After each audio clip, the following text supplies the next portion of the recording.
saya akan menjelaskan materi yang telah disampaikan sebelumnya. Seperti yang kita ketahui, dalam marketing, information system, dan sales order process, kita mengetahui banyak perusahaan dalam pemasaran dan penjualan. Dan dari titik fokus pemasaran dan penjualan tersebut, mereka merupakan tanggung jawab untuk menjual produk perusahaan, yang berarti bahwa tenaga pemasaran sering memadu strategi kunci perusahaan dan taktiknya. Nah, sebagian pemasaran membuat beberapa jenis kebutuhan, seperti halnya produk apa yang harus kita hasilkan dan berapa banyak dari setiap produk yang kita hasilkan.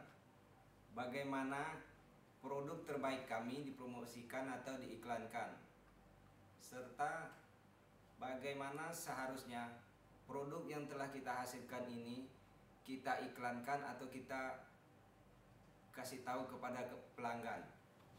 Selanjutnya, berapa harga yang harus kita tetapkan untuk produk yang telah kita produksi.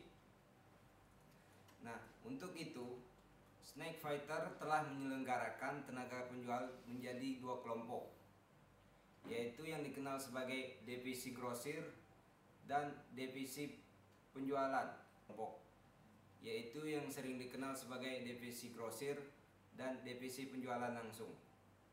Divisi grosir menjual kepada perentaraan yang mendistribusikan bar untuk toko-toko kecil, seperti operator mesin penjual otomatis dan makanan kesehatan toko. Divisi penjualan langsung menjual langsung ke toko kelontong besar, sehingga setiap divisi memiliki struktur organisasi yang berinteraksi dengan daerah lain Fitosnacker yang fungsional, seperti akuntansi dan manajemen. Nah, kedua divisi beroperasi secara terpisah dari satu lain ke yang lain. Pada dasarnya melanggar marketing and sales, terutama dalam hal jumlah pesanan dan ketentuan harga divisi. Nah, dari kedua penjualan divisi tersebut berbeda, terutama dalam hal jumlah pesanan dan ketentuan harga. Divisi penjualan langsung menawarkan pelanggan diskon untuk mendorong pesanan lebih besar. Sedangkan divisi grosir, biaya pelanggan tetap rendah karena pesanannya besar. Jika tidak, pesanan akan ditangani oleh divisi penjualan langsung. Dari kedua divisi mengirim pelanggan mereka faktur, meminta total saldo, dan dalam jangka waktu 30 hari. Dan untuk menawarkan diskon 2% jika mereka membayar dalam waktu 10 hari atau 2-10 hari. Dari banyak perintah penjualan, Fitosnacker memiliki beberapa jenis masalah, seperti dalam halnya harga yang salah, panggilan yang berlebihan kepada pelanggan untuk informasi, keterlambatan dalam memproses pesanan, dan keterlambatan pengiriman, serta sebagai banyak masalah yang lainnya. Masalah ini terjadi karena Fitosnacker memiliki sistem informasi yang terpisah dalam 3 bidang fungsional urutan: sistem penjualan, sistem gudang sistem, dan sistem akuntansi.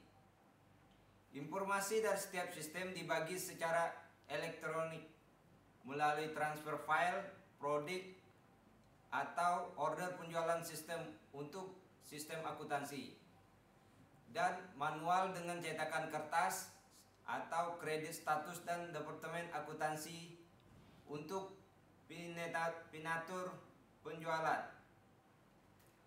Nah, dalam suatu sistem ERP dapat meningkatkan proses order penjualan dalam beberapa cara, karena sistem ERP ini menggunakan database yang umum. Mereka dapat meminimal kesalahan entry data dan memberikan informasi akurat secara real time. untuk semua pengguna, sehingga suatu sistem ERP juga mendapat melacak semua transaksi seperti faktur, daftar konsumen, nomor RMA dan pembayaran yang terlihat dalam urutan penjualan. Nah, ERP software menangani suatu proses dalam fashion yang sama. Transaksi dan peristiwa penting yang diberikan nomor untuk tujuan pencatatan. Bukti elektronik transaksi SAP ERP disebut sebagai dokumen SAP ERP. Penjualan dan distribusi modul untuk melakukan proses order penjualan sebagai siklus peristiwa SAP ERP mendefinisikan hingga 6 kegiatan untuk setiap penjualan, seperti hal pra kegiatan penjualan, penjualan pemrosesan, inventarisasi sumber, pengiriman, dan penagihan pembayaran. Sekian materi yang mungkin saya bisa sampaikan. Untuk selanjutnya akan disampaikan oleh teman saya, Taufik.